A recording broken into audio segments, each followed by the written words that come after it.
त्यांच्या सगळ्यांच्या इच्छेसाठी आम्ही हा फॉर्म भरलेला आहे. अण्णांनी पण जोपर्यंत होते तोपर्यंत शेवटच्या श्वासापर्यंत गावकऱ्यासाठी जनतेसाठीच त्यांनी हे जीवन गमावलेलं आहे त्यांचं. आणि मी पण जोपर्यंत होईल तोपर्यंत गावाने इच्छा दाखवलेली आहे, त्यांची पूर्ण सेवा करेन.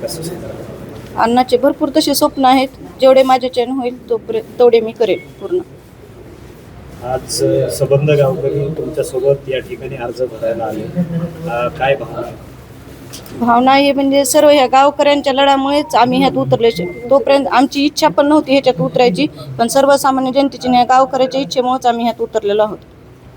एकीकडे ही निवडणूक बिनविरोध व्हावी म्हणून ग्रामस्थ आणि देशमुख कुटुंबीय प्रयत्न करत होते, मात्र कुठंतरी ही निवडणूक जी आहे उमेदवार देखील अर्ज दाखल करणार. मग अशी म्हणलं तसं हा प्रत्येकाला लोकशाही आहे, ज्याच्या आपल्या आपल्या मनाच्या इच्छेनुसार करते.